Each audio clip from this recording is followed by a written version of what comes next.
السلام علیکم ورحمۃ اللہ وبرکاتہ۔ دوستو آج ہم بات کریں گے ترکی کے بارے میں۔ ترکی جنوب مغربی ایشیا میں جزیرہ نما اناطولیہ اور جنوبی مشرقی یورپ کے علاقہ بلقان تک پھیلا ہوا ہے۔ ترکی کی سرحدیں 8 ممالک سے ملتی ہیں، جن میں شمال مغرب میں بلغاریہ، مغرب میں یونان، شمال مشرق میں جارجیا، مشرق میں آرمینیا، ایران اور آذربائیجان کا علاقہ نخچوان اور جنوب مشرق میں عراق اور شام شامل ہیں۔ اور اس کے علاوہ شمال میں ملکی سرحدیں بحیرہ اسود، مغرب میں بحیرہ ایجین اور بحیرہ مرمرہ اور جنوب میں بحیرہ روم سے بھی اس کی سرحدیں ملتی ہیں۔ بحیرہ ایجین بحیرہ روم کا ایک حصہ ہے جو کہ جزیرہ نما بلقان اور اناطولیہ یا عام الفاظ میں یونان اور ترکی کے مابین واقع ہے۔ شمال میں یہ درہ دانیال اور ابنائے باسفورس کے ذریعے بحیرہ مرمرہ اور بحیرہ اسود سے بھی منسلک ہے۔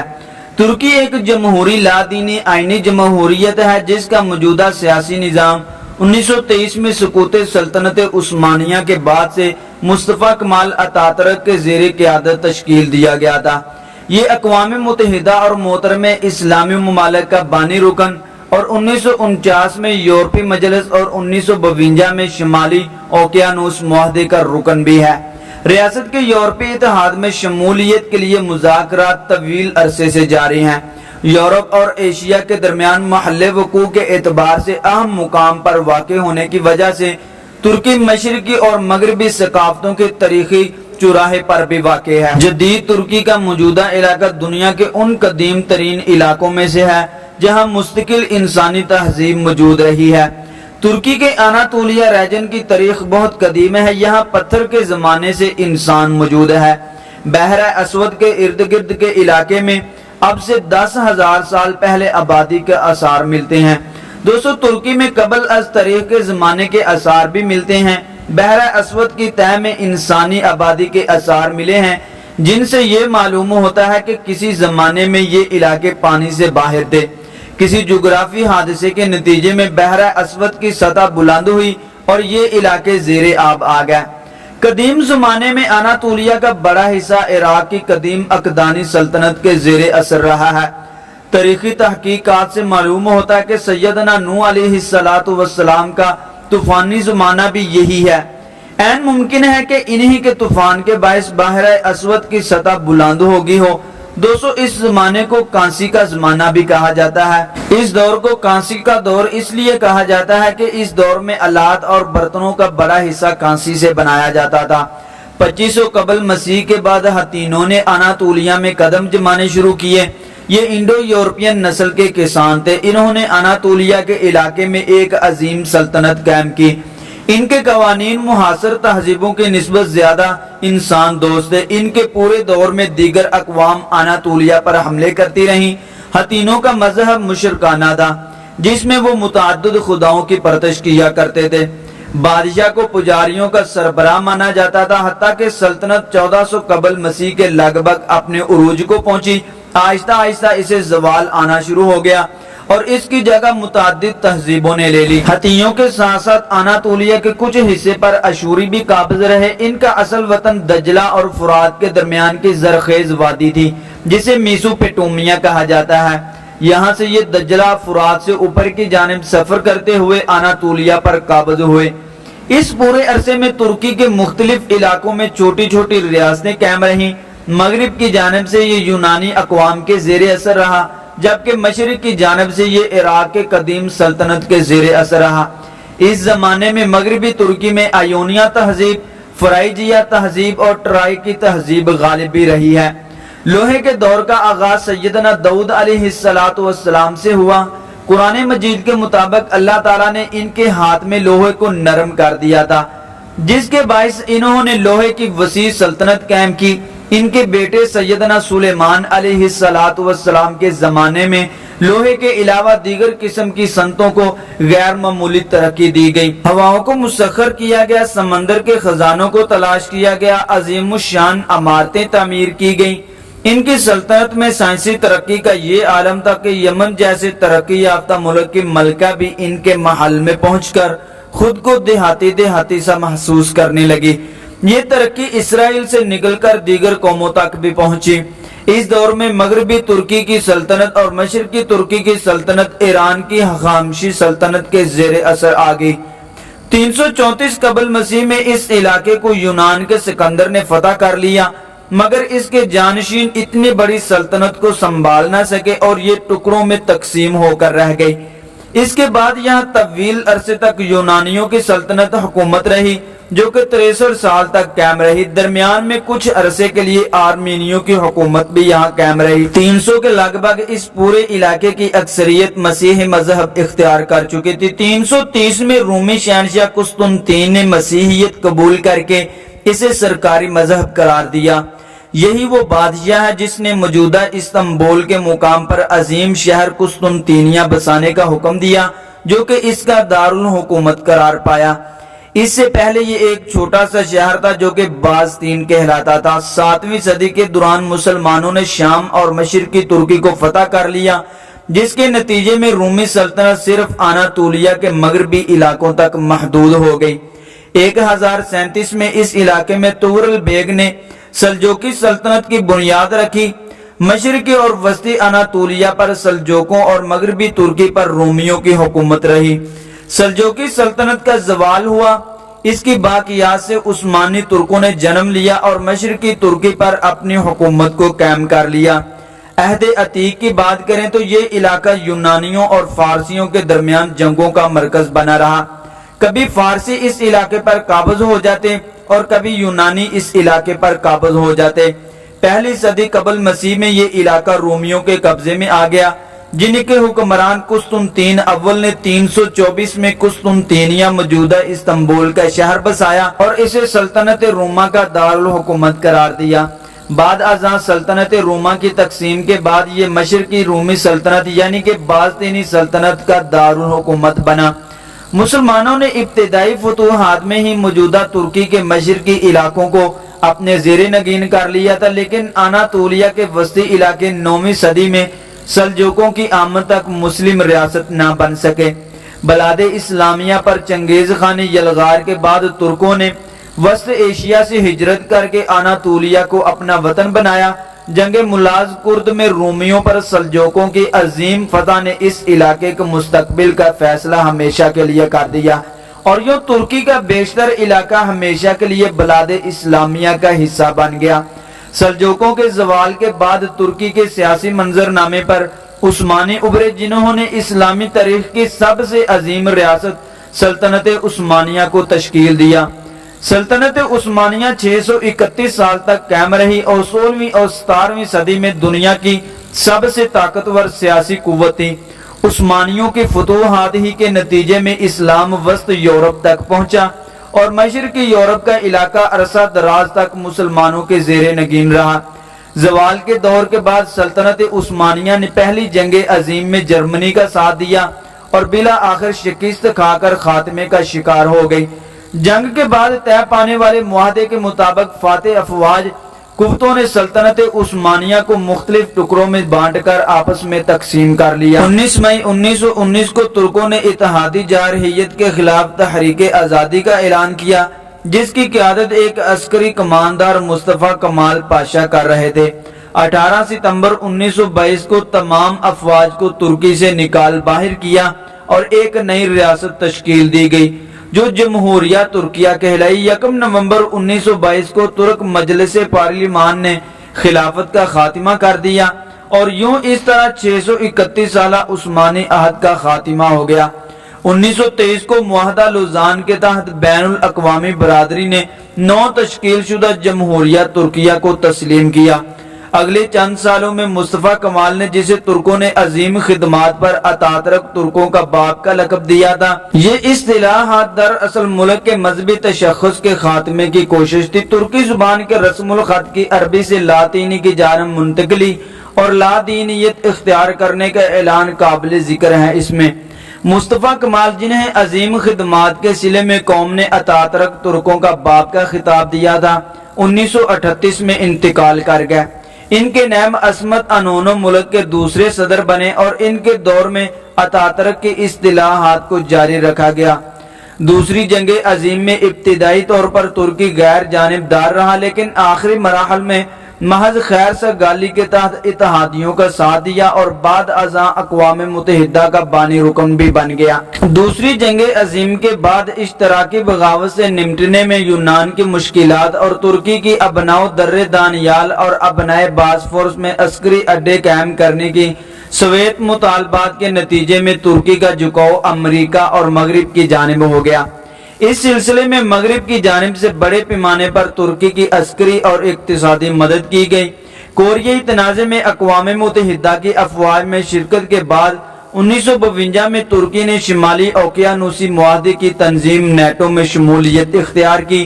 جولائی 1974 میں قبرص میں ترک مسلمانوں پر مسیحی یونانی آبادی کے وسیع مظالم پر ترکی نے قبرص میں جارحیت کی، جس کے نتیجے میں ترک جمہوریہ شمالی قبرص پر قائم ہو گئی، جسے اب تک ترکی کے علاوہ کسی ملک نے تسلیم نہیں کیا۔ آج بھی قبرص کا جزیرہ دو حصوں میں منقسم ہے۔ ترکی کے آئین کے تحت مسلح افواج کو ترک آئین اور ملکی سلامتی کا محافظ قرار دیا گیا ہے۔ اس طرح فوج کو مختلف مواقع پر بغاوت کر کے جمہوریت کو تہو و بالا کرنے کا موقع بھی ملا ہے، اور انہوں نے متعدد بار جمہوری حکومتوں کا تختہ بھی الٹا ہے، جن میں 1960 کی بغاوت سب سے اہم ہے، جو کہ وزیر اعظم عدنان کی اصطلاحات کے خلاف تھی، جنہوں نے ملک کو لا دینیت کے نئے قانون سے روشناس کرایا تھا اور مذہب خصوصاً اسلام پر لگائی گئی بے جا پابندیاں اٹھائیں۔ فوج نے اقتدار پر قبضہ کر کے عدنان اور ان کے ساتھیوں کو تختہ دار پر چڑھا دیا۔ 1970 کے عشرے میں ملک میں امن و امان قائم رکھنے میں ناکام محفوظ حکومتوں سے بیزار ہو کر ستمبر 1980 میں فوج نے ایک مرتبہ پھر اقتدار سنبھال لیا۔ مارشل لا ضوابط کے تحت کئی ہزار افراد پکڑ دکڑ کی زد میں آئے، ان میں سے کئی ہزار کو تخریب کاری کا جرم قرار دے کر بند کر دیا گیا اور کئی کو سزائے موت بھی دی گئی۔ 1982 میں ترکی میں نیا قانون نافذ کیا گیا۔ 1990 میں فوجی سربراہ کی جگہ تورغوت اوزال صدر بنے۔ تورغوت اوزال نے ترک معیشت کو جدید خطوط پر استوار کیا اور بین الاقوامی سطح پر ترکی کے رتبے کو کافی بلند کیا۔ قبرص کے سیاسی حالات کے باعث 1950 کے عشرے کے وسط سے ترکی اور یونان کے تعلقات میں کشیدگی چلی آ رہی ہے۔ 1960 میں قبرص کی آزادی کے بعد یہ کشیدگی اتنی بڑھ گئی کہ دسمبر 1963 میں وہاں سنگین نوعیت کے مسیحی مسلم فسادات پھوٹ پڑے۔ یہ فسادات 1974 تک جاری رہے۔ ترک قبرص 1964 میں اقوام متحدہ کی پناہ گاہوں میں چھپنے پر مجبور ہو گئے۔ یونان میں اقتدار پر قابض فوج کی پشت پناہی کے ساتھ انتہا پسندوں کے ہاتھوں جولائی 1974 میں قبرص کے منتخب صدر کا تختہ الٹے جانے کے بعد ترکی نے قبرص میں اپنی فوجیں اتار دیں۔ اس کے بعد سے پورا جزیرہ عملاً کسی ایک حکومت کے زیر نگین نہیں ہے۔ نصف جزیرہ ترک جمہوریہ شمالی قبرص اور نصف یونان نواز جمہوریہ قبرص کہلاتا ہے۔ مصنفانہ دیرپا اور ہمہ سمجھوتے کی تلاش میں 1974 کے بعد سے اقوام متحدہ کے زیر نگرانی مذاکرات کی کئی کوششیں کی جا چکی ہیں، تاہم یہ مقصد تاحال حاصل نہیں کیا جا سکا۔